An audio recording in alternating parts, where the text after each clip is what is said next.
incubation period of the virus, the effects of the current lockdown may be seen after 3 to 4 weeks. According to our scientists, the country will most likely reach the peak of the daily number of cases between the end of July 2021 and August 2021 before we start registering a gentle drop in cases. In the 42 days of the lockdown, the Ministry of Health intends to maximize the opportunity to do the following. 1, enhance measures to interrupt transmission of COVID-19 among healthcare workers and the general population. 2, enhance risk communication and community engagement. 3, streamline and strengthen home-based care for COVID-19 mild and moderate cases. 4, increase the capacity of our health facilities to optimally manage COVID-19 cases. 5, continue with vaccination depending on availability of vaccines. 6, sustain continuity of essential health services. And 7, smoothen the access to medical emergency services. Reporting on COVID-19 deaths. As you would recall, the public was informed that we have observed deaths from unconfirmed cases that were subjected to investigation to ascertain if they are due to COVID-19. The Ministry of Health, working with the COVID-19 Scientific Advisory Committee, has finalized a clinical diagnostic criteria for suspected COVID-19 deaths, but with no PCR or antigen rapid diagnostic test result, or with a negative test result, but with a clinical picture similar to COVID-19. Therefore, COVID-19 deaths will be reported in real time as PCR or antigen RDT confirmed or probable COVID-19 deaths. So the reports will cover the 3 areas: PCR confirmed, antigen RDT confirmed, or probable COVID-19 deaths. Based on the above, the harmonized death count currently stands at 1,873 deaths, bringing the case fatality rate to 2.3%. Of these deaths, 1,127 were PCR confirmed, while another 746 are deaths confirmed clinically as probably due to COVID-19. And so our statistics will now be capturing the numbers including the probable deaths, and the numbers now stand at 1,873. I'll now talk about prescriptions and guidelines for COVID-19. The Ministry of Health has observed rampant use of drugs by the population due to fear of COVID-19 infection. Drugs are being bought off the counter and taken by the population believing that they are treating COVID-19. The Ministry of Health, with support from the case management specialists, developed national guidelines for the management of COVID-19 disease and expects this to be used in all facilities that are managing patients with COVID-19. The guidelines cover for mild, moderate, severe, and critical cases of COVID-19. The management of COVID-19 is mainly symptomatic and supportive. Drugs administered to patients with COVID-19 are intended to alleviate symptoms and support the body to combat the disease. Different drugs are given according to the presentation and clinical assessment of the patient by the health workers. I'll bring to light some of the drugs and the side effects. And we'll start with paracetamol or acetaminophen, also known as Panadol. This is indicated for high temperatures or fever. It should be avoided in patients with liver disease as it can worsen the damage to the liver. Therefore, it should be taken on prescription. The second is the vitamin A, vitamin C, vitamin D, and zinc. Many of you will note that vitamin C has fallen out of our prescription list, and therefore we will not talk about it. The rest, vitamin A, vitamin D, and zinc, support the body to build immunity to fight COVID-19. Taking too much of these can cause nausea, diarrhea, and stomach cramps. And therefore we advise that they are limited to prescription by the health workers.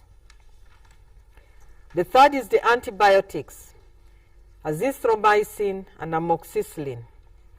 These are reserved for those who present with moderate disease, especially those with signs of pneumonia, with no need for oxygen, and they should be used cautiously. Reckless use, as in self-medication, will contribute to antibiotic resistance.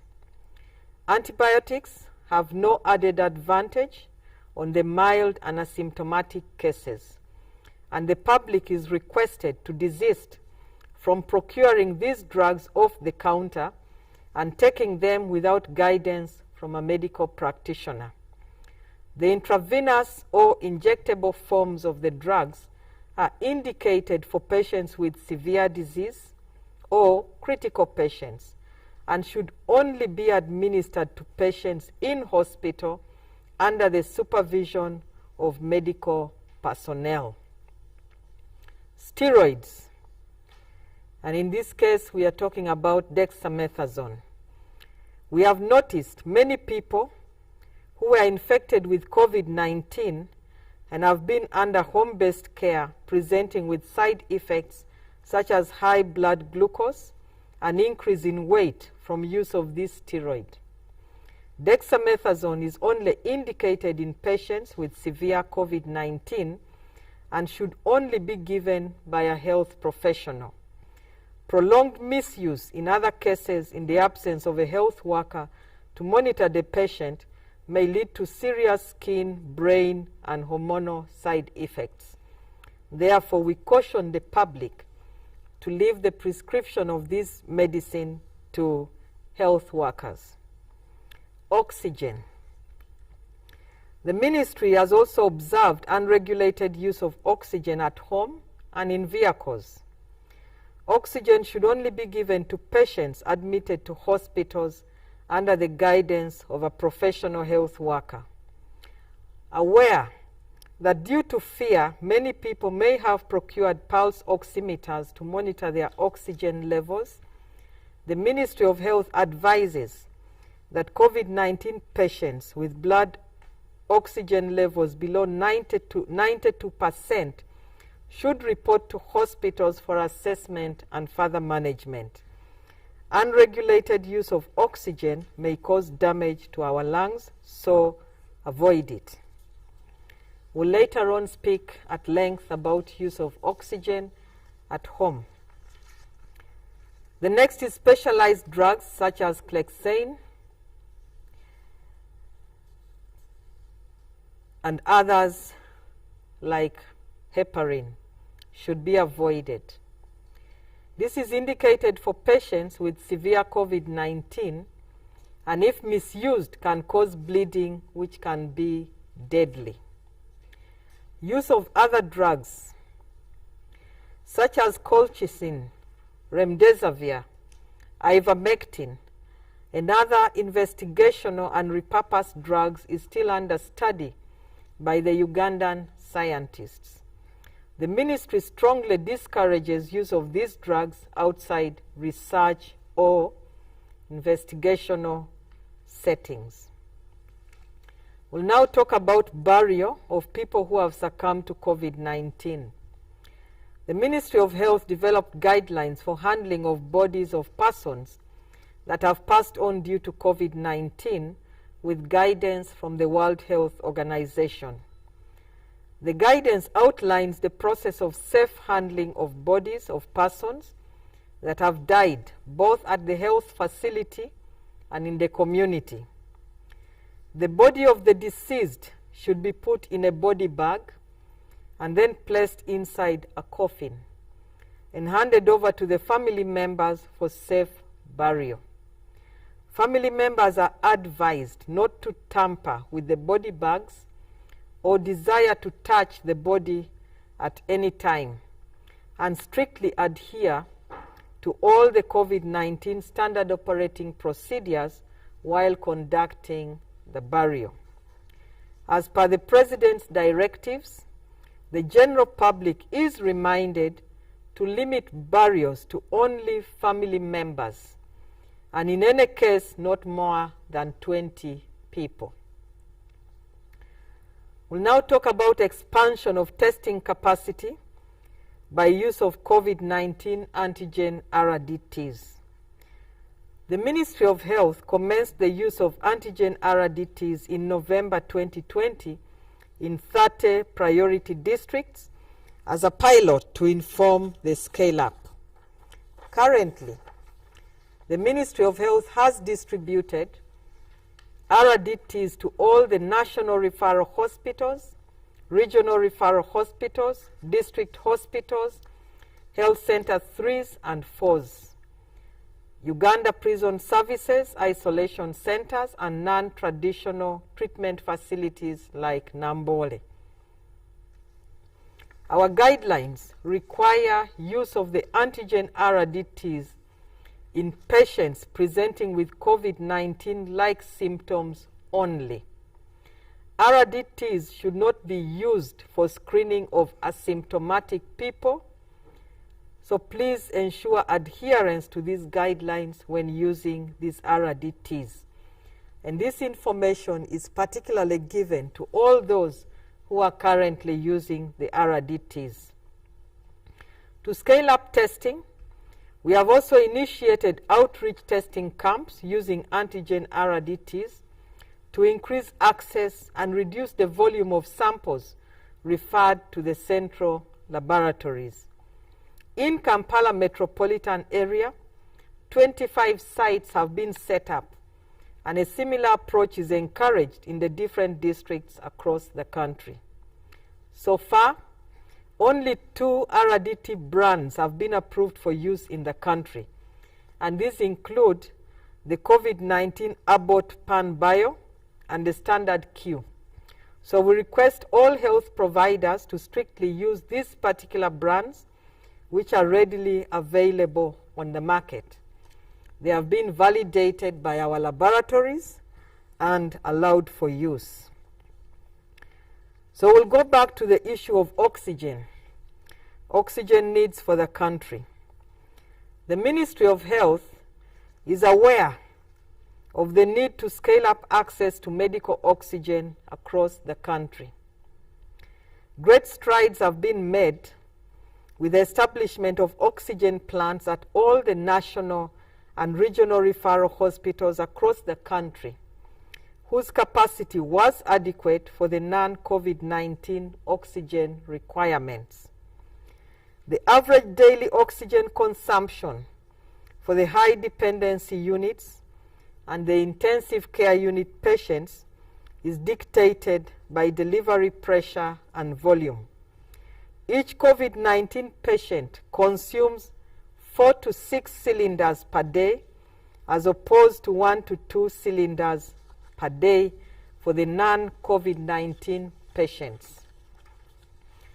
The very high oxygen requirements remains a main constraint to expanding bed capacity. Currently, private oxygen manufacturing plants, including Roofings Limited, Oxygas, Steel and Tube, BM Steel Mbarara, NEC, Tembo Steel, Uganda Oxygen Limited, Mayuge Steel, Pramuk Steel Limited, are supporting filling of oxygen cylinders to supplement the oxygen requirements of the COVID-19 patients. Apart from Oxygas and NEC, the rest have been supplying oxygen free of charge. The Ministry of Health deeply appreciates this gesture from the private sector. The ministry will in the immediate term secure more cylinders to quickly bridge the gap. Install more 6 oxygen plants in various regional referral facilities and one of a bigger capacity in Mulago Hospital. Consideration is underway for liquid oxygen to address the large volume of oxygen required. Use of oxygen at home. The Ministry of Health has noted with great concern that a number of people continue to administer oxygen to COVID-19 patients within the confines of their homes and many other ungazetted places, a practice that could be harmful to the patient. In a number of countries, such use has resulted in medical complications to the patient, explosions and fires leading to loss of lives. This haphazard oxygen administration has resulted in harm to patients by the time they are linked to care at health facilities. The damage is beyond repair, and such patients have proven difficult for the health workers to save them from what could have been easily prevented. The public should note that use of oxygen at home is very dangerous to the lives of their patients and the entire household, where such administration is taking place because of the following reasons. 1. A COVID patient who requires oxygen has severe or critical illness. Such cases should be managed in hospitals, not at home, where oxygen requirements can be regulated by the health workers, who will also be able to handle the patient holistically without missing other disease conditions. 2.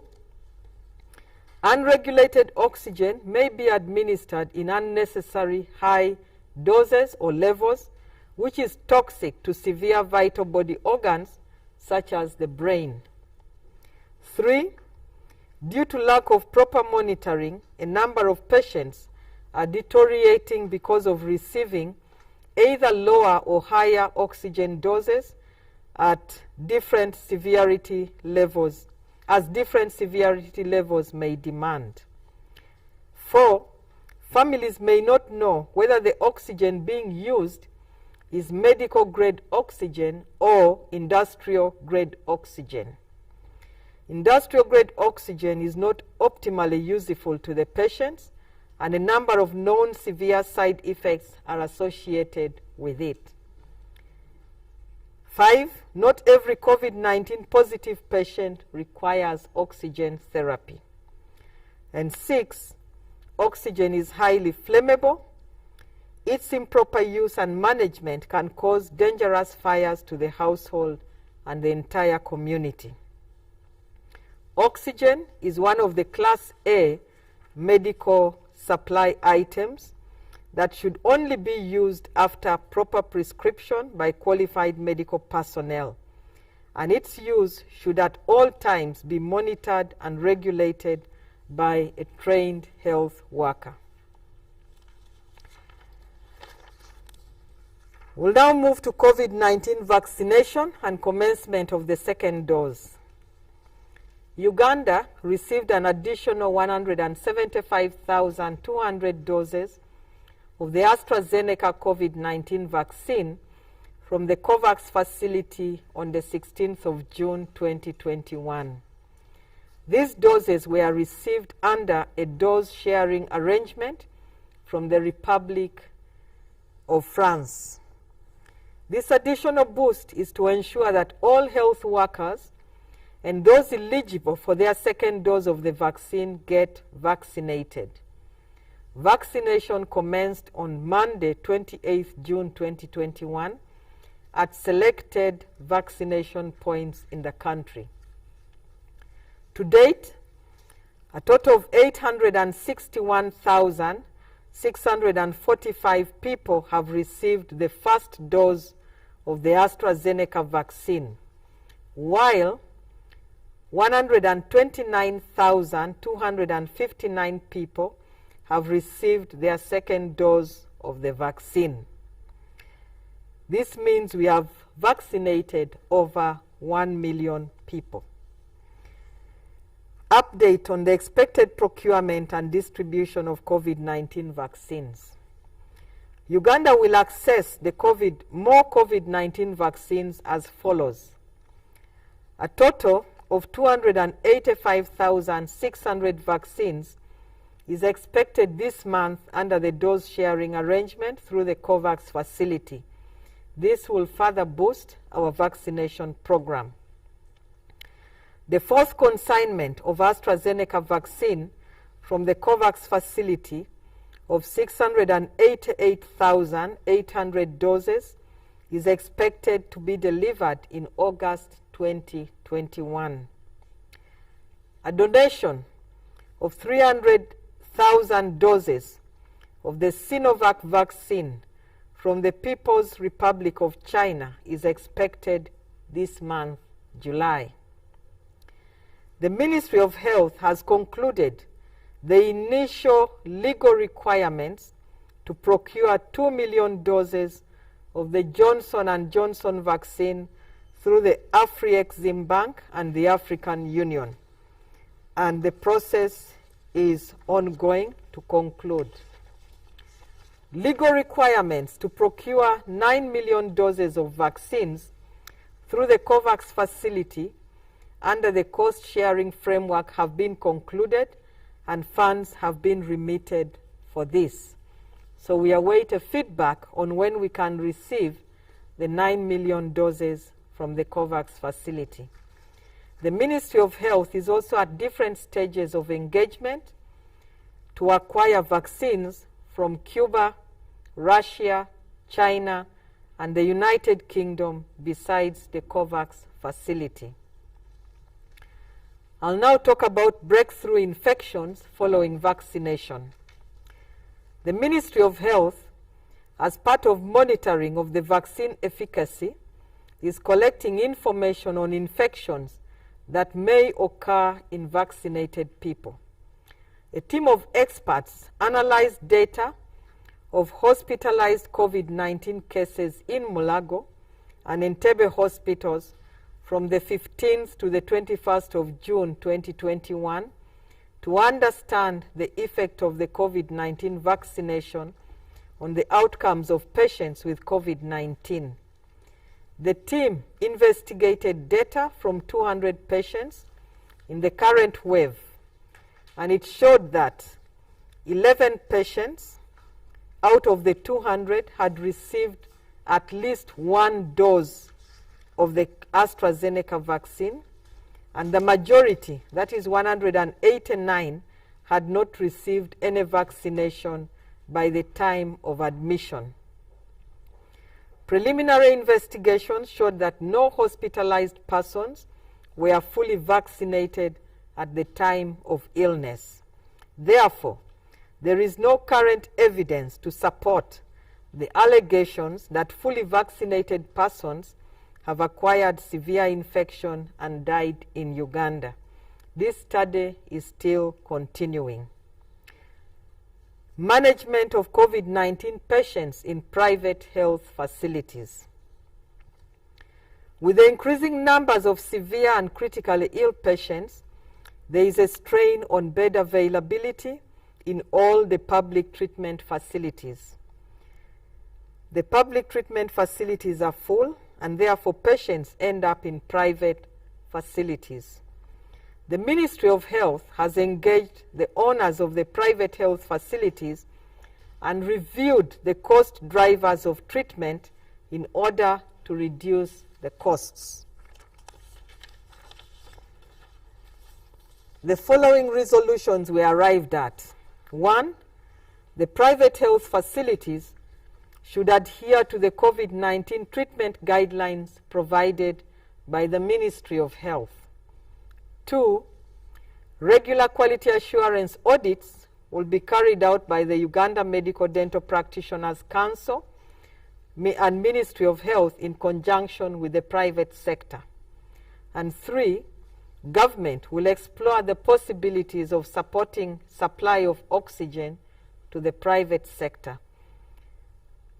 In conclusion, I would like to appeal to all those who test positive for COVID-19 to stop interacting with people within their households and beyond, even if they are asymptomatic. We request that they go into self-isolation and follow advice from health workers and start on treatment immediately if it is prescribed by a medical practitioner. However, if you have symptoms, ensure that you get linked to care in a timely manner. Remember, COVID-19 is preventable. Let us observe the standard operating procedures, respect the 42-day lockdown, and stay safe. Be vigilant, protect yourself and your loved ones. For God and my country. Thank you very much, the Honourable Minister, Dr. Jenrutha Cheng, for that very elaborate statement that you've given to us. Now, there will be a few questions coming in from members of the press who are with me here, and I request that when I call upon them to come and ask questions of making observations, we'll have to share this microphone here. But just before members of the press come in, a few things here to talk to us about. Dr. Tegeny will help us understand. We are looking at a quotient over 1.3 billion people, and just about 1% of those have been vaccinated. Now, as we also grapple with the Delta variant, we are being told that vaccination is one of the ways to go. And so looking at a country like Uganda, for example, when we have just about 1 million people who have been vaccinated and not fully vaccinated, we want to know what the fate here could be, and to also help us understand what you in public health call the vaccine hesitancy. Because I think that's also the other issue. The vaccine hesitancy comes because of the different types. And so many people asking why the COVAX facility is only possibly giving us AstraZeneca and not what is happening elsewhere. We need to know that. Then too, I think Dr. Cheng and the scientists here will also help us understand what you, the scientists, now call the happy hypoxia. We want to know how it also weighs on the symptoms of COVID-19 and how fatal it also is. The happy hypoxia, a bit of it. Another question here is coming in from Ivan Kahwa, and it is to all of you. He says he wants to know the minister to clarify on the quarantine centers, because we used to have those. And the other question here is on contact tracing. But to maybe just throw a light on this, the last time we had this infection here, or during the first phase, we were told that about 8 to 10 interactions could be affected by one positive case. That number has grown to about 23 and 30 in the second wave for every positive case. We also need to know whether contact tracing is still possible in this particular era as we grapple with this.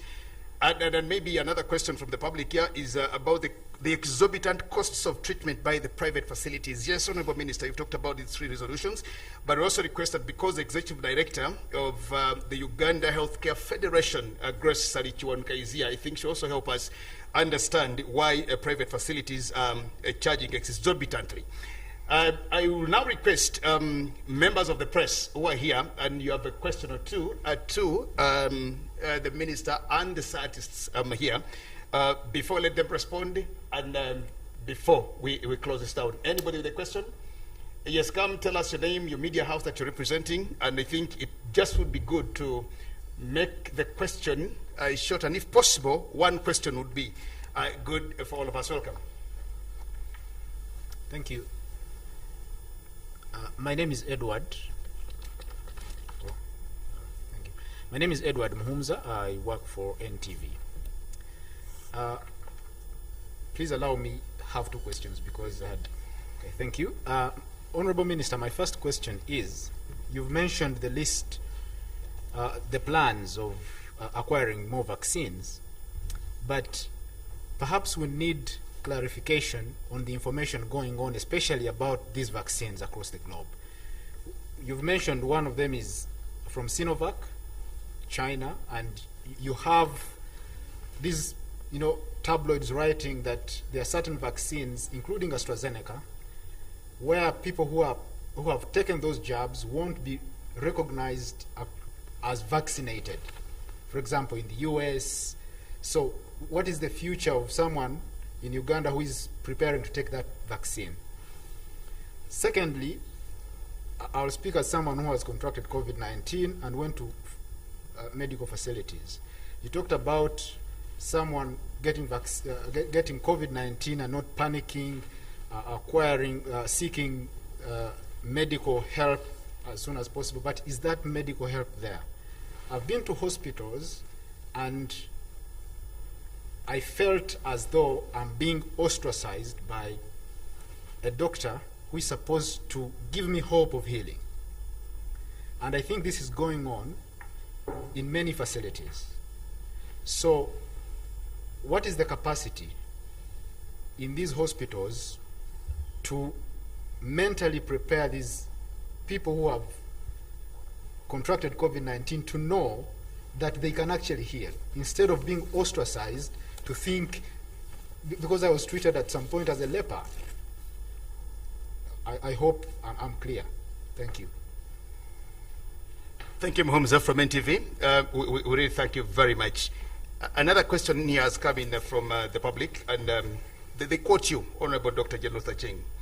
Regulations of private facilities managing COVID-19 patients will be done by Uganda Medical and Dental Practitioners Council and the Ministry of Health. Reads Dr. General Acheng. And the question is, why is the Nurses and Midwives Council not left out of this regulation? In a way, this question could come possibly from somebody who is practicing as a nurse or a midwife. Thank you, Muhumza. Any other question?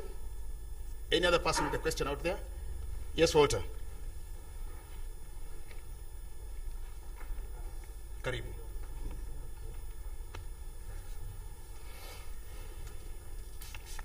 Thank you very much. First of all, we would like to hear your take as Ministry of Health on the natural remedies that are being developed here. We have Covidex that was notified by NDA, but also we know that our own people at Mulago were developing plasma to be used. Those studies were still underway. Also, and the one the President launched the other day. Would like to have an update of what's happening there. We've also seen a document signed by you, Dr. Cheng, on the prohibition of entry of anyone coming from India until the 30th of July. We would like to know the reasons why. Also, Uganda has been red listed, by some countries out there. And we want to know why Uganda is being red listed, because what we see from statistics here is that the numbers are going down and the test positivity rate has come down from about 21 to now 14 as of yesterday at least. But why are we still red listed? And okay,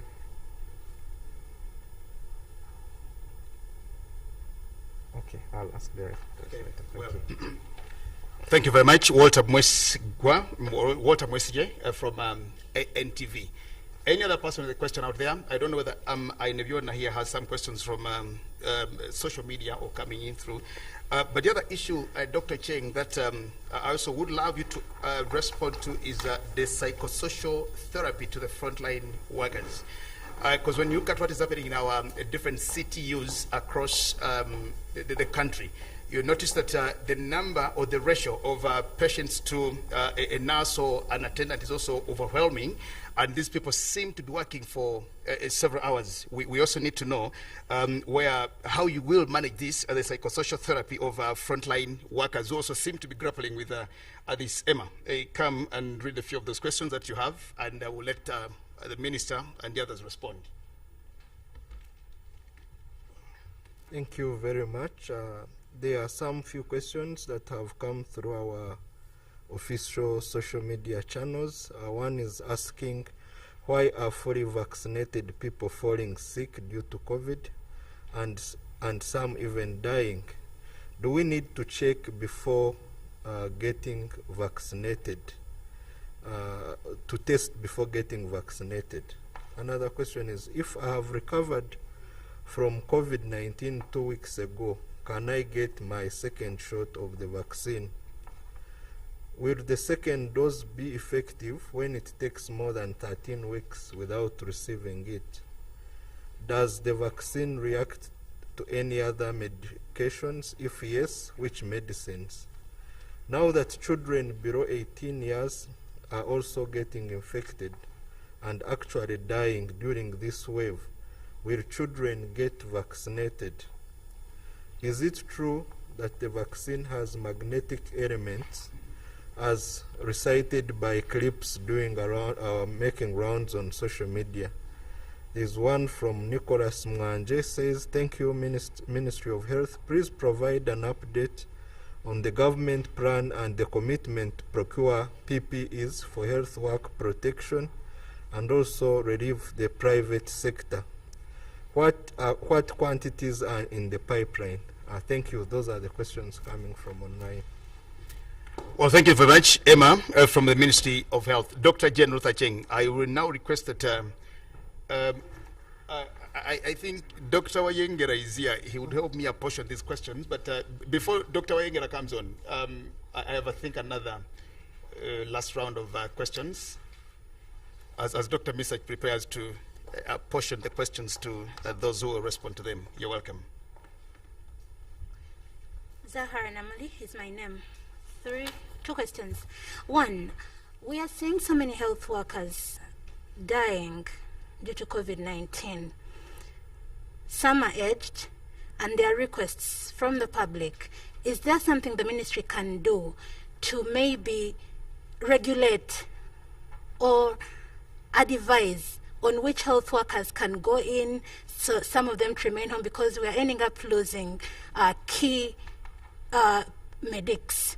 Secondly, on the public health control of COVID-19 rules, a document that has just been released to the public, there are several penalties that have been included when you're found driving without a permit, without your facial mask on, escaping from quarantine centers. What drove the 2 months penalty, and when does this start? Then I was also looking at the issue of barring. People are spending quite huge sums of money to send off their loved ones. When the body is put in that black, I don't know the name you've given to it, that black kavera, body bag, what more does a family have to do that it can't do, that they have to hire people who are wearing the PPE, disinfecting everywhere, that they're ending up paying as much as 10 million shillings after spending hundreds of millions in hospitals treating a person? Then you have to incur 10 million and above for the person to be buried. I'd like you, Honorable Minister, to help us clarify, are these fees necessary? We are done crying with the cost of medication. Now we are going to begin crying because of the cost of burying our loved ones. Thank you very much, Zahra. Dr. Misak, please come and help us. Tell us who can answer what question. Karibu. Asante.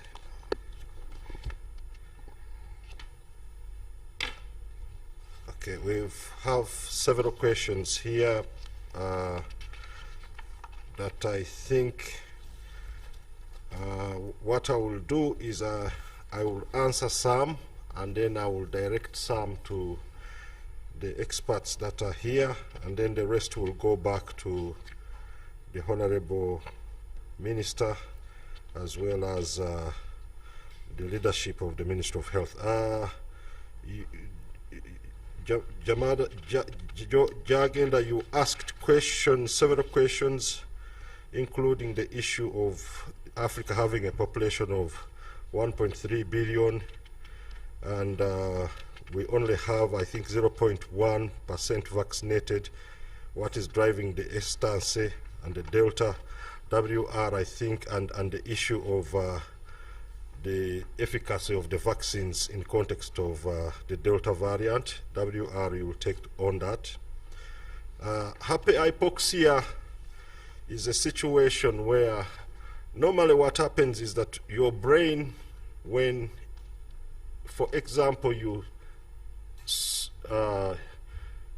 place your head in water, or somebody places a pillow over your nose and mouth, your brain senses levels of falling oxygen. And that process, when the blood levels of oxygen fall, is called hypoxia. Now, in the context of COVID-19, we have a scenario where oxygen levels may fall in a person, and unfortunately the brain does not send back messages to tell the person that, hey, you are suffocating.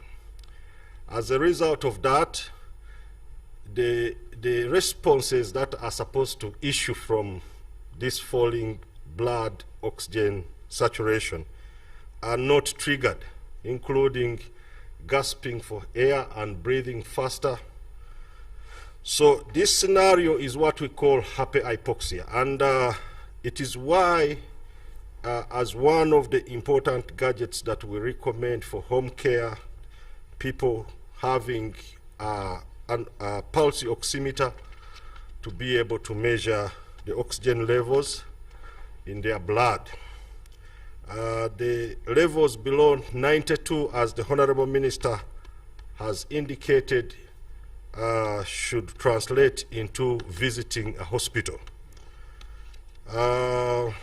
There was a third question on the issue of quarantine centers, contact tracing. Why aren't we doing that now? I think previously we labored to explain that the pandemic has phases, and we came through the point when we had imported cases. And at that time, we were running after people that were coming into the country, the truck drivers, the people from the airports. The strategies change. We moved to the sporadic cases. Essentially, where we are is a point of widespread community transmission. And the strategies change in the sense that at one point, the concept of contact tracing and isolating people by quarantine becomes essentially very difficult to do because you have so many people infected. It is very resource intensive and would be essentially impossible to have everybody quarantined. The Honorable Minister will answer the question of why overcharge, and I think she has probably talked about that briefly, why the private sector is overcharging and the mechanisms that are in place to ensure that some of that is resolved. Edward Muhumuza asked about the plans for sharing plans for acquiring vaccines. I will leave the WR to talk about the issue of why the EU and the US legislators are not recognizing some of the vaccines. What capacity to educate Ugandans? We have a robust community engagement framework that, of course, is just briefly in the offing, and many things are being worked out as part of the activities that we are supposed to do during this lockdown, including, of course, activating the local governments, the district task forces, the village health teams, and making sure that information reaches the people. There was a question about the regulation, and I think this was an oversight on our part. This regulation actually is not only about Uganda Medical and Dental Practitioners Association.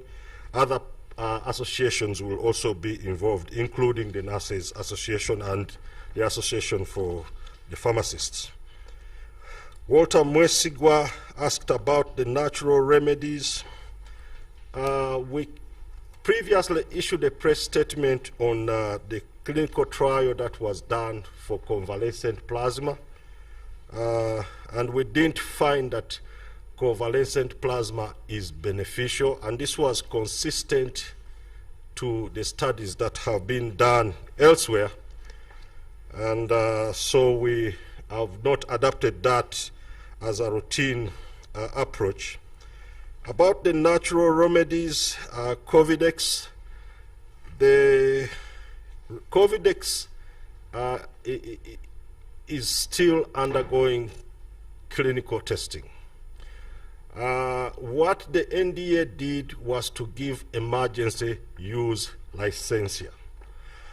But what I will briefly tell you is that berberine, which is the biggest content in Covidex, is an isoquinolone alkaloid, which has been previously demonstrated to have immune modulating abilities, including, of course, reducing the inflammation in the lungs. There are studies from China that indicate that it could have antiviral effects. But again, too early for us to say. We will wait for the studies to come out. Why are we being red listed? WR, I think I will again bring you to this. But one thing I will say is that the falling numbers that we have experienced more recently is not really a true thing. We think it's an artifact, largely because we introduced antigen RDTs.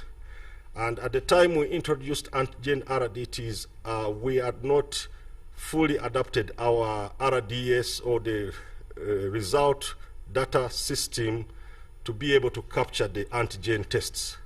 So we probably experienced a drop in numbers because we were not capturing the antigen test results, and I think that's being worked on. So we should not take that as a true picture of what is happening. The issue of psychotherapy for frontline workers, we have an occupational therapy strategy for the health workers, largely aimed at reducing infection prevention control. And among some of the things, of course, that the health workers do is support each other. And we have teams that essentially visit these health workers. Occasionally, we've had epidemiologists investigate cases of infection among health workers with the idea of trying to find out what exactly probably happened so that we are able to mitigate it. Professor, why are fully vaccinated people getting infected? I will throw this back to you. Although in the statement the minister highlights some of these things, do we need to test before we vaccinate? Somebody got recovered 2 weeks ago. Can they get their vaccine? Suppose if somebody is ready for the vaccine and it takes more than 12 weeks to receive the vaccine, will the second dose still be useful? Are there any reactions with other medications from the vaccine? Is it true about the magnetic effects? I think just briefly to tell you that people need to appreciate that when we develop vaccines, the vaccine, beyond having a component of the bug which is not infectious, we designed the vaccine in such a manner that we also add in what we call adjuvants. And the commonest adjuvant that is used to stimulate the immune system is aluminium oxide, which is a metal. So it is not surprising that some of these effects could potentially be experienced, but I think I will leave several of these things to Professor Serwada to address. The issue of penalties, I think this is largely Attorney General, but Honorable Minister, you could speak about it. And the burial procedures, the Honorable Minister has clarified in the statement, but again, Honorable Minister, I think you need to clarify further. Thank you so much. Thank you, Dr. Misaki. WR takes on first. WR. Thank you. First of all, the good news is that AstraZeneca, the vaccine which we are taking, the Johnson & Johnson and Pfizer, are very efficient in preventing severe diseases and death. Some of the studies when these vaccines were listed were in a clinical trial settings. And we have observed, for example, in preventing mild and asymptomatic cases, AstraZeneca is not as efficient as the Pfizer or Moderna, the vaccines. But in terms of preventing severe diseases and death, it approaches almost 100%. So I think that is one thing we wanted the public to know. All the vaccines are efficient for almost all the variants we have here to the level of preventing severe diseases and death. And I think that's a very important point the public has to know. So, but at the same time, we have to be aware when the person's immunity is at full strength. This is not after the first dose, but it is usually 2 weeks and above from after the second dose. So after second dose, 2 weeks after that, one can expect such protection from the vaccines we are using. And I think I covered the part about the Delta variant being sensitive to AstraZeneca, Johnson & Johnson, and Pfizer at a very high level of effectiveness, so a very high level of protection. The other question is about vaccine supply. As you know, the vaccine supply is not as ideal as we would have liked it. We have been promoting vaccine equity and fair distribution and use of vaccines. That brought the whole issue of that we were hoping by the end of this year, 20% of each and every nation would have been fully vaccinated. We are still hoping that. That was jeopardized because of two factors. One is certain countries facing a high incidence in their country, like India, having export limitation. And the other is hoarding. Countries have, even before the vaccines were started being produced, a lot of countries have pre-ordered, paid, and they have under their stock or under their right a lot of vaccines. There are nations which may have 5 million population and yet has given order for 15 million people, because at the time they order, they were not aware of which vaccine will come first or which vaccine will be the most efficient one. And to address that, there is a WHO, COVAX, and others are asking these nations to dose share. For example, the 175,000 which we are just using comes from that dose sharing. And as you know, the G7 in their meeting has committed almost 1 billion doses of vaccines to be available through dose sharing. So that means our hope is getting up again. If you ask me, I was very worried 2 weeks ago. I'm less worried that in time we will get more vaccines. In addition to that, there is additional investment from COVAX and the factories to increase production capacity, and more vaccines are coming into the market as well. So those are the hopes we have for Africa.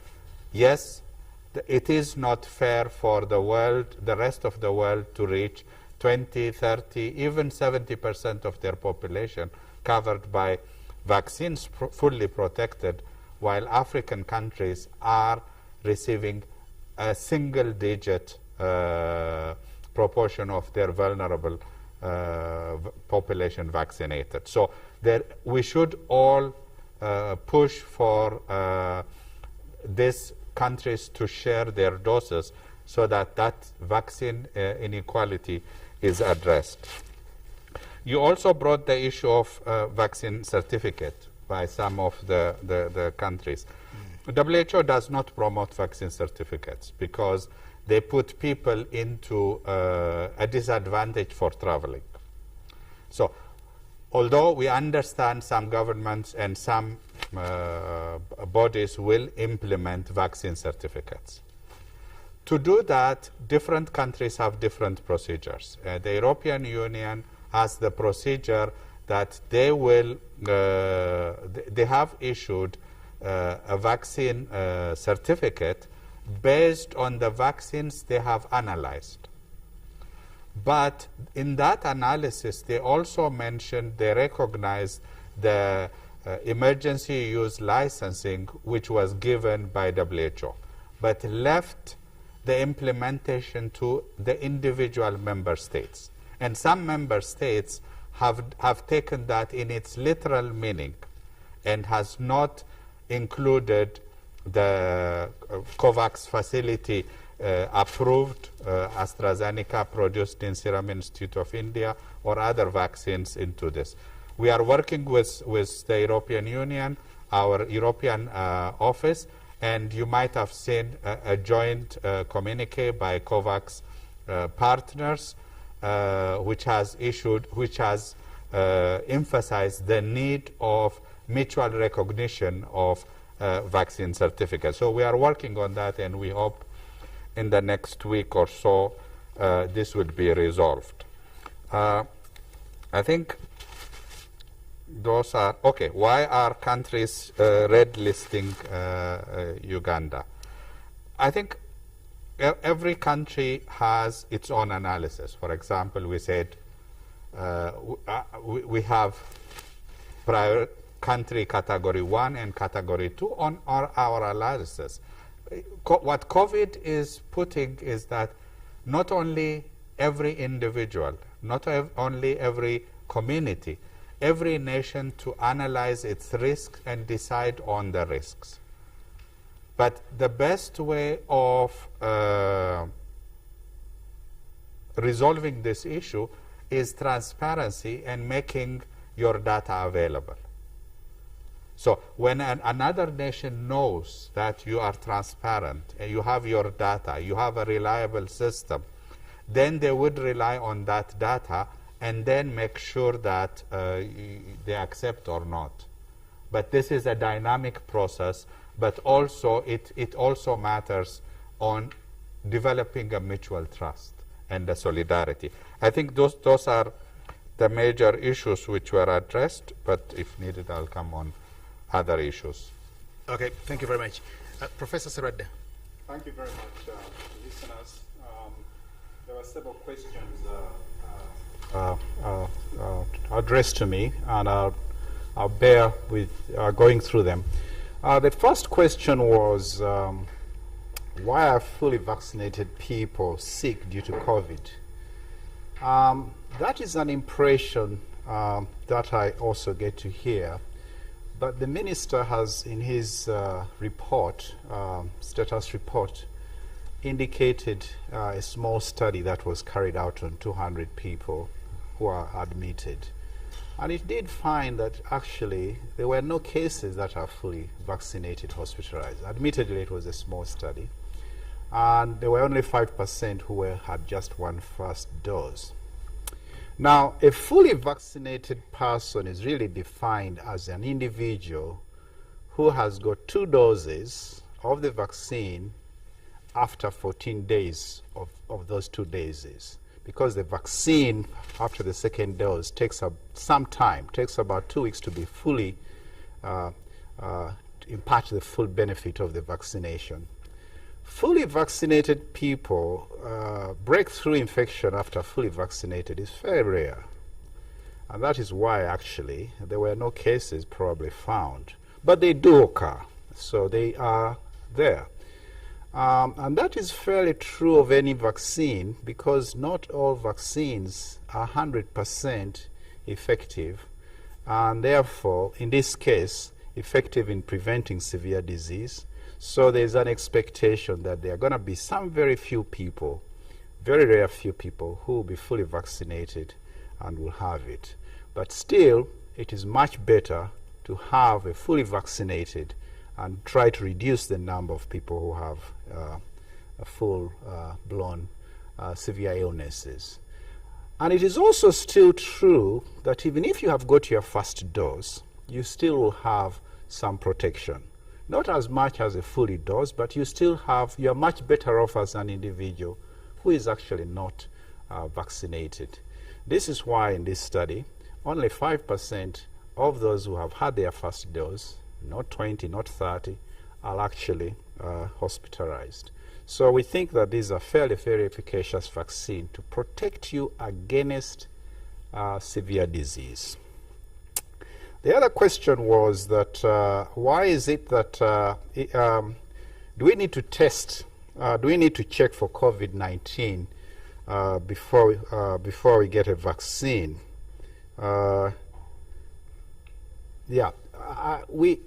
We do not need to, and our rollout program does not need to take for anyone to take a COVID test before he or she gets vaccinated, and that is true of any vaccine program elsewhere in the world.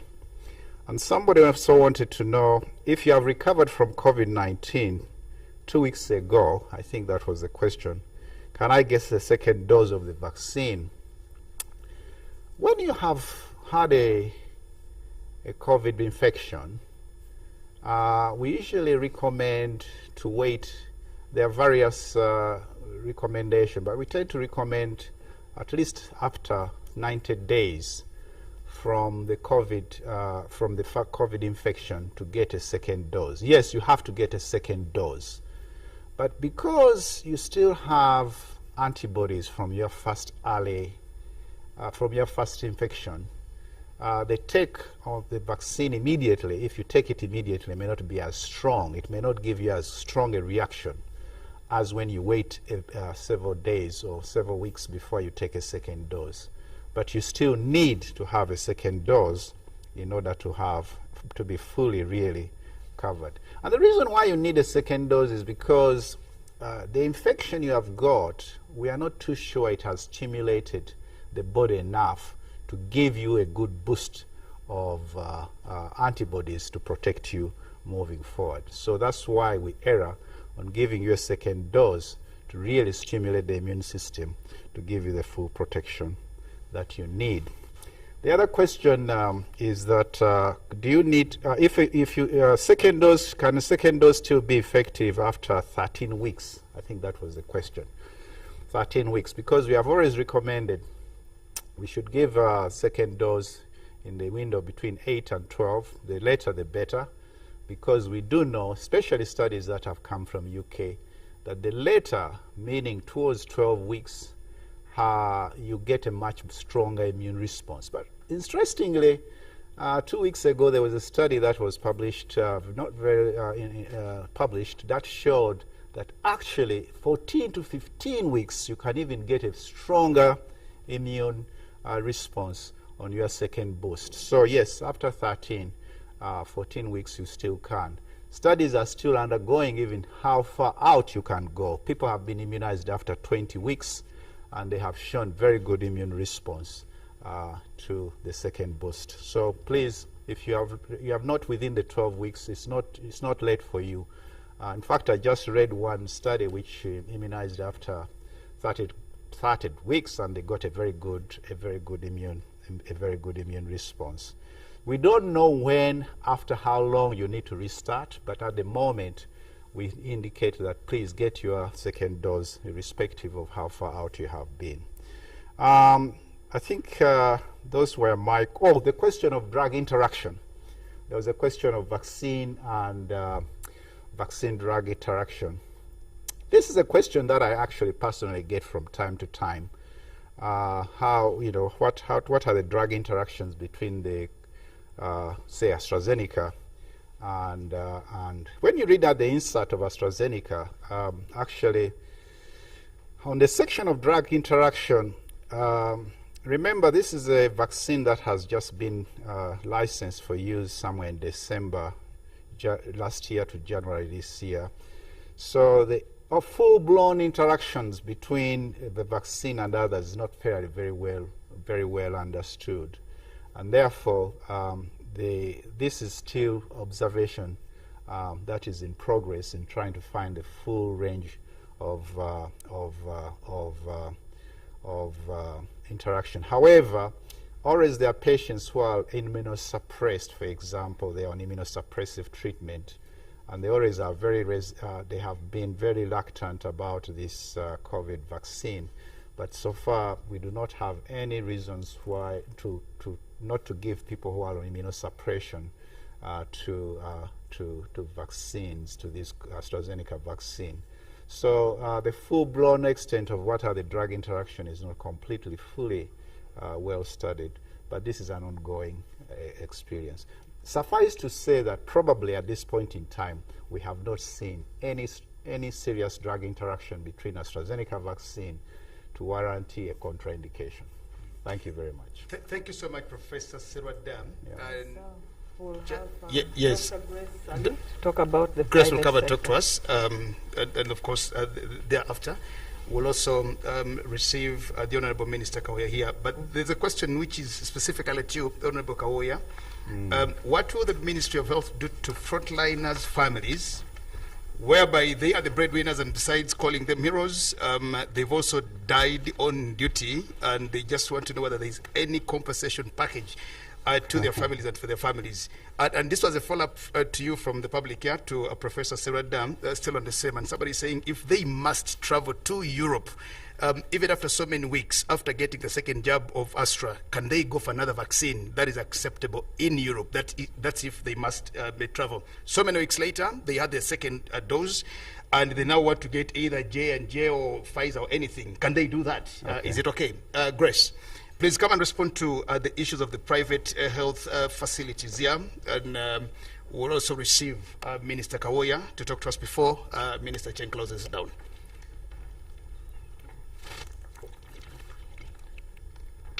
Thank you very much for that question. I'd like to elaborate that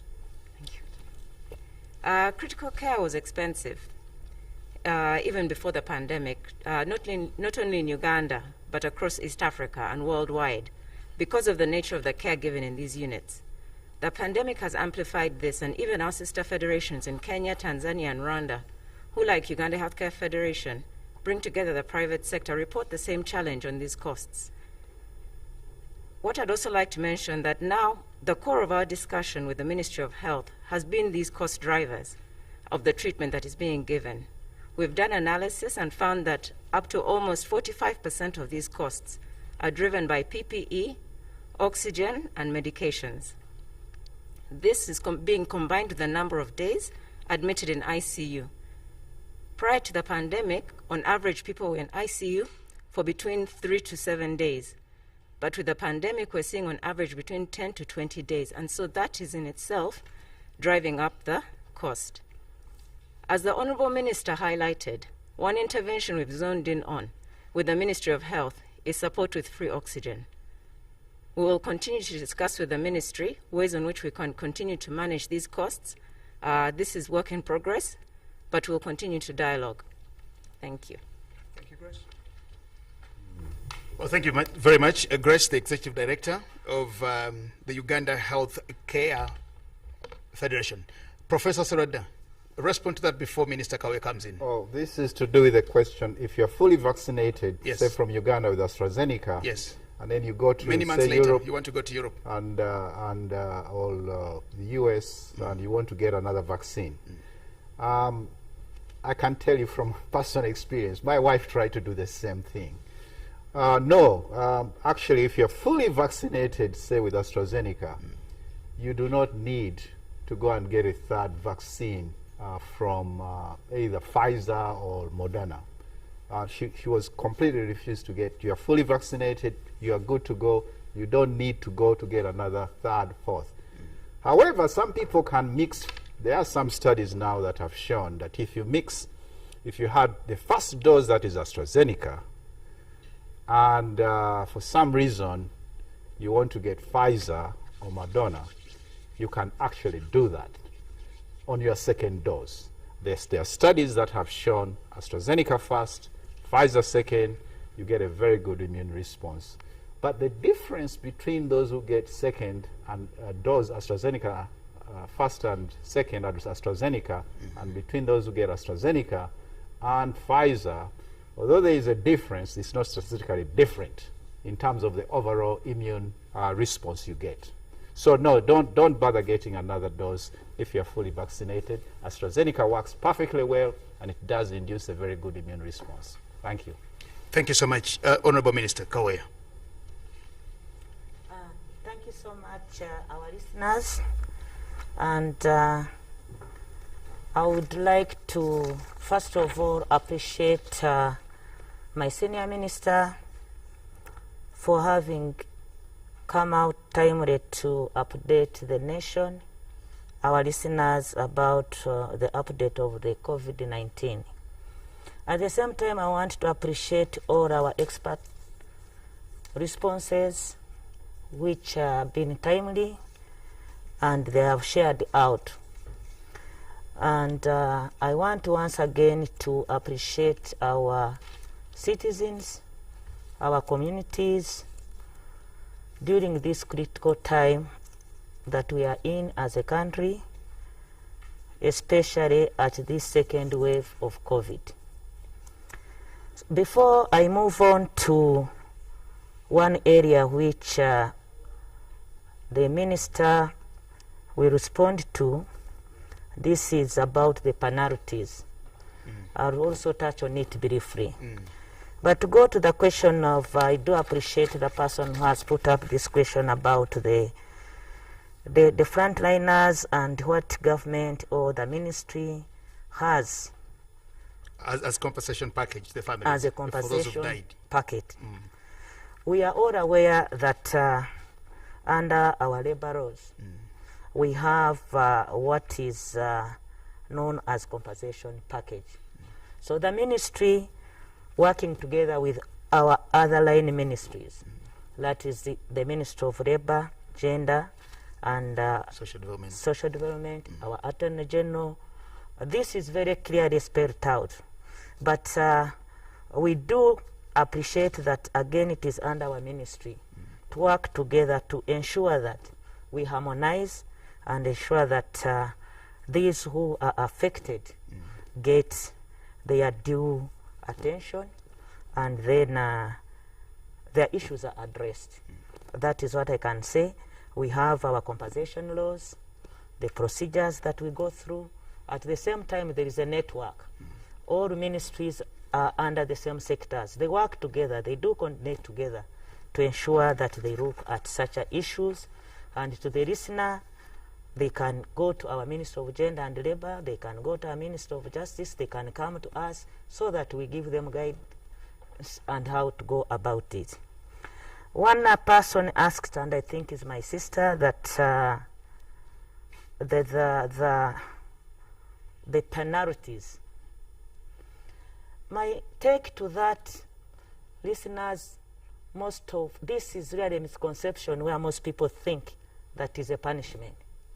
These penalties are not punishments.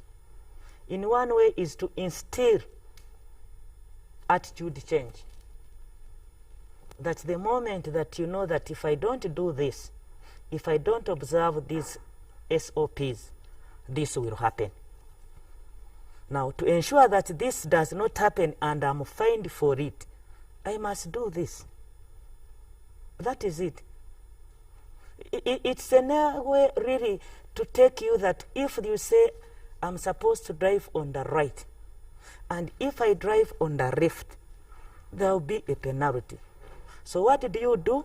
You have to drive on the right side of where you are supposed to drive. So listeners, these are not penalties. And in any way, from my practical experience, when you look at other countries, I've been traveling through some other countries. For example, when you go to our neighbor in Rwanda, there are penalties. In the United Arab Emirates countries, there are penalties. In Seychelles and Comoros, there are penalties. But you hardly get anybody penalized. They have taken it upon themselves to know that there must be attitude change. These penalties are for attitude change, nothing.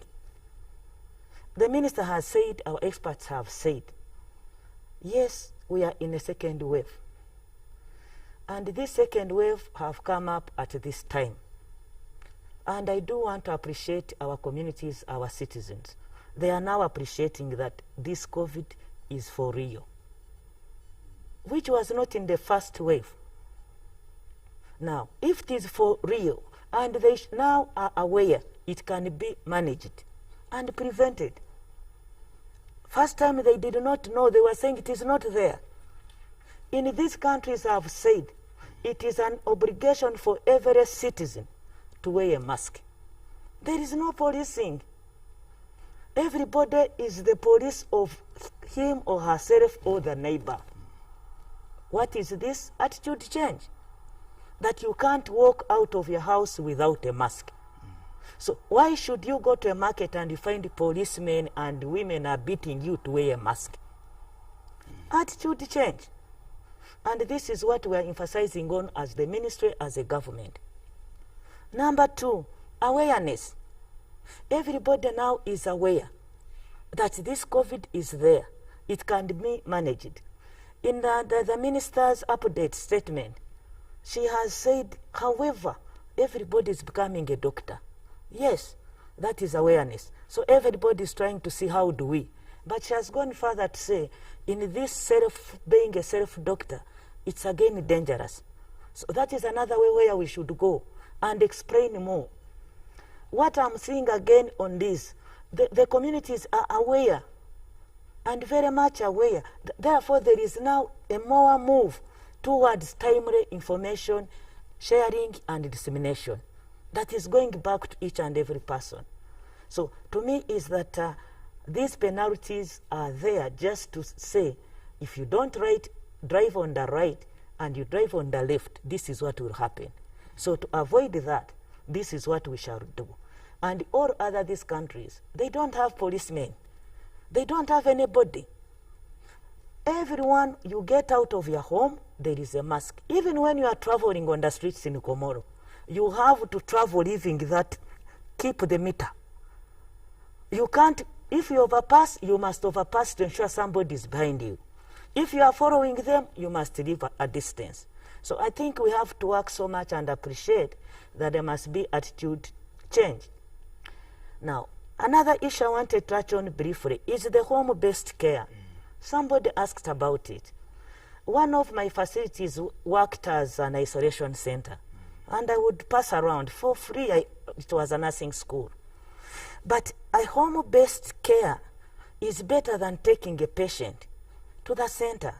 And the problem we have is the moment you are transferring all these community patients, then you are transmitting further on the way to the communities. So how do you manage it within a home? That is why it is better that you have a home-based center. And then this an attitude one of the person who asked and said he was a patient, but how was he cared for? Mental preparedness. You first have our task forces, district health, VHTs, to talk to the families so that they don't feel that they are really rejected. They are a society menace. No, this is saying reassure them, counsel them, at the same time themselves they appreciate that we are here. And it is easy for data collection because you use those other people down to get collect timely data, you share out, you know how they are, and monitoring. So all of this one we can say as a roundup that it is within our change of attitude, which at least we are seeing as a country and as a ministry. We have to continue with the monitoring, we have to continue creation of timely information, as well as the doctors have said and experts that these vaccines, we all know prevention is better than cure. So now, if they say vaccinate, it is better. And you say, even if I vaccinate, what happens next? But I'm very happy that the society, because my work has been more to do with the public. So I thank you so much. And listeners, I want to thank you so much. And I want to say we continue observing the SPOs. We adhere to all the directives. They say stay home for 42 days. Then you will see. So that is all that I could say. But I also want to condole with those ones that have lost their dear ones, but we can still prevent this disease from escalating. Thank you so much, Honorable Minister. Now, this being a press conference, in a TV studio, we'll beg that we'll defy a little from the protocol that you normally follow. An interesting question here has come in from somebody who says, here, I think it is a he or she, has just seen Dr. Diana on screen. And the question to Dr. Diana, because they showed you, I think you were hiding it from them, but the camera showed you, and somebody says, I just saw Dr. Diana on screens here, and I need to know, I need an update on the risk allowance payment to the doctors. When they saw you, Dr. Twine, you need to respond to this because I think it is you who carries and moves around with the monies, maybe. And maybe finally, from me to you, Honorable Minister, which we'll end with. For as much as I remember, the government through Mbarara University of Science and Technology for the last about 5 or 6 years has trained a lot of critical care personnel. And I just want to know whether all these that we managed to train as a country into this fight, or some have been relegated now into politics, agriculture, and quite a number of things. We just need to know where they are because we now need them more than we possibly thought. Dr. Twine, somebody saw you on screen. Could you please just come and respond to the question of the allowances? And then the minister will, of course, speak to us finally, and we close this down. You're welcome, Dr. Twine.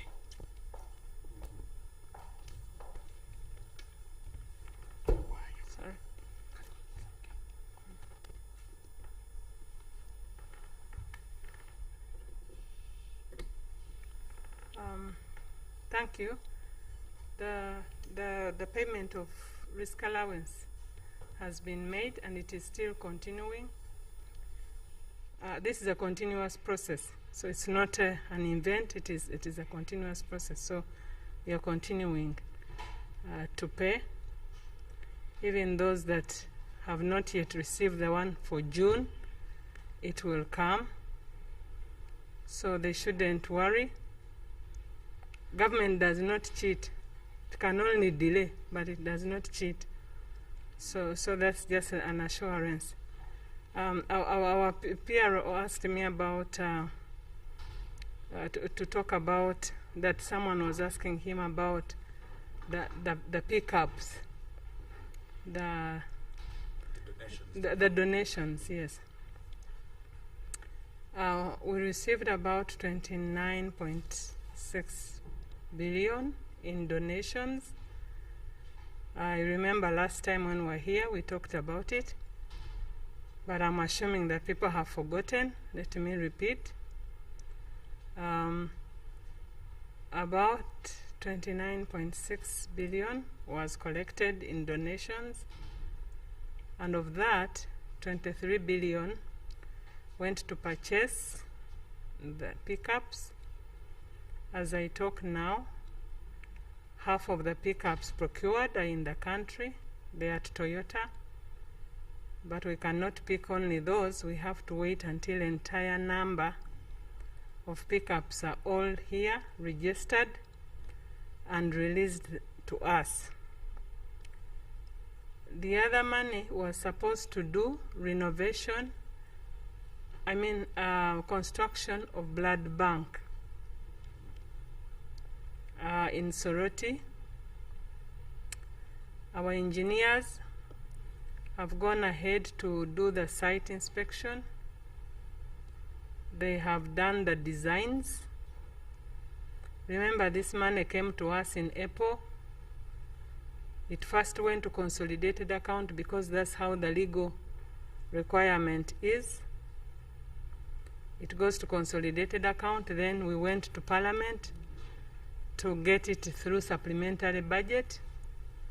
Then it came back towards end of April. So when it came to us in end of April, we started procurement of those things that are supposed to be procured. And so one of those items, the pickups, which they had to ship from far. We don't manufacture cars here, so it took time. But the good news is that I think about more than half of the pickups already in the country, and we think that in 1 or 2 weeks, the delivery of all pickups will be here. They will be registered and they will be released to us. So we shouldn't worry. We shouldn't. There is no unnecessary unrest. No one has stolen that money. Then the other area was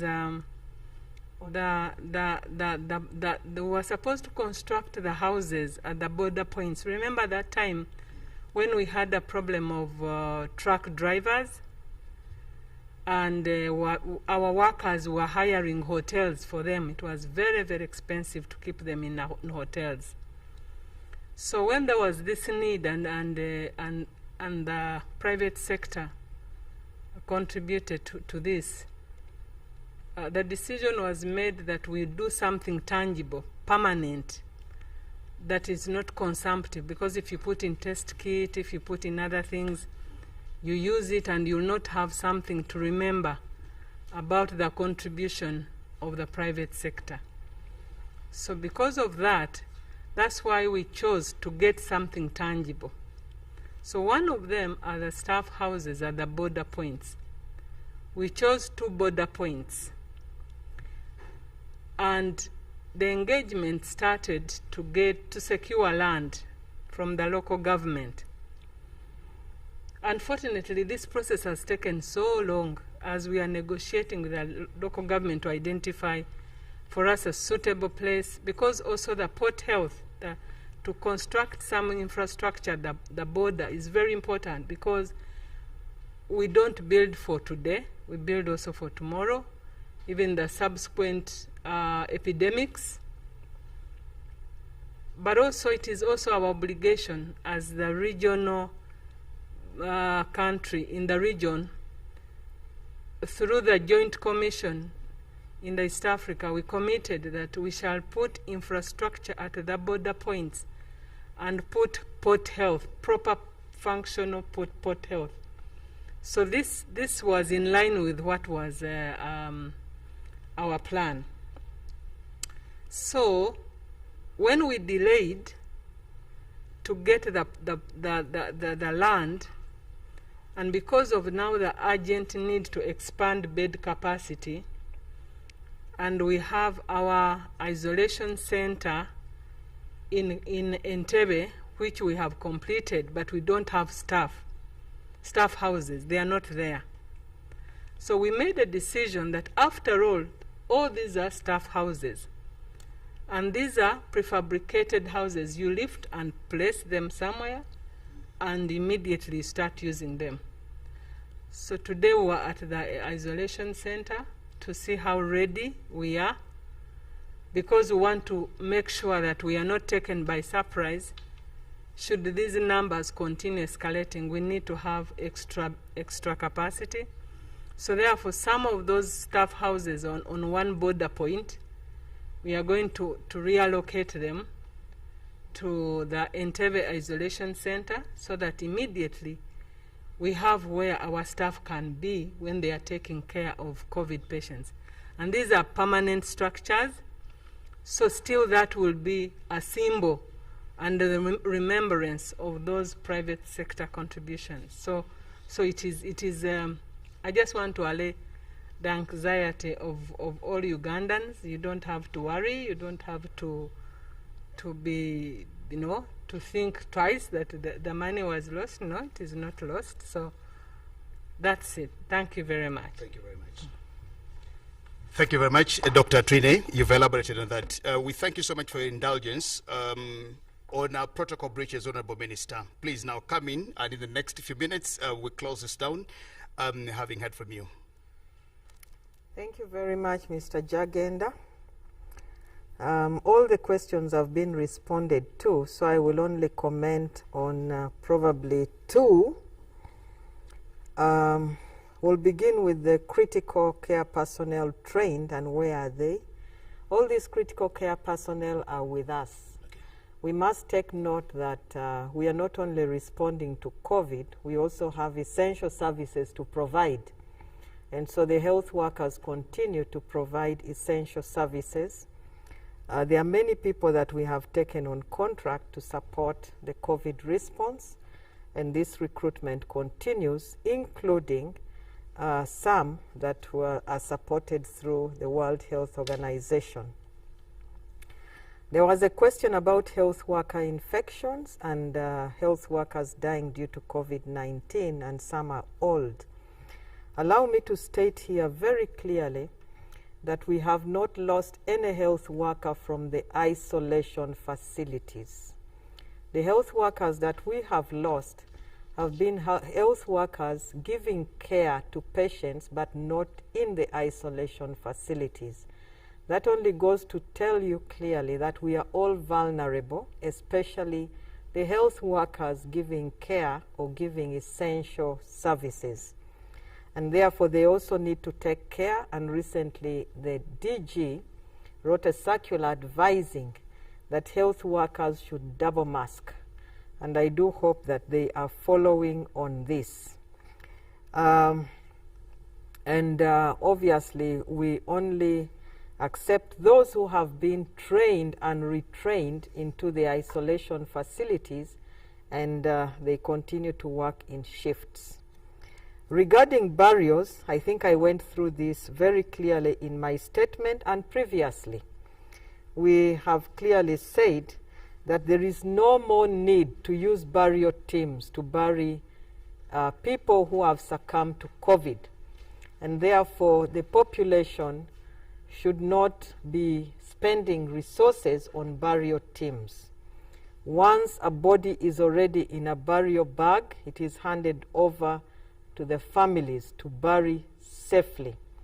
And the advice to the family is, do not open the body bag, do not open the coffin. And usually before bodies are put in body bags, if they are from the facilities, relatives are requested to go and confirm, and they witness a body being put into the body bag and confirm that it is their relative. And because we are only burying 20 people, there is no need to open if the relatives have confirmed. Even if there was a multitude, there is no need to open the body. For those who would like the services of the funeral homes, they are still free to use the services of the funeral homes. It is by choice. Now, we are also aware that there are people who may die from the communities, but are they confirmed to be COVID cases? That one we do not know, so I cannot comment on them. But if we are informed through the home-based care system, then guidance will be given accordingly, because we expect severe and critical cases to be in hospital. I think that does for the questions. And I want to thank Honorable Anifa for explaining very clearly the issue of the penalties, so I will not go through it. So allow me to thank the general population on your vigilance. My observation is that everybody has a mask, although some still have masks on their chins. Please put on your mask properly. COVID is real. Try as much as possible to maintain your social distancing and wash your hands. These are the cheapest vaccines ever. The cheapest vaccines without having to wait for a dose of AstraZeneca. You can social distance, wash your hands, and wear your mask properly. It is very protective.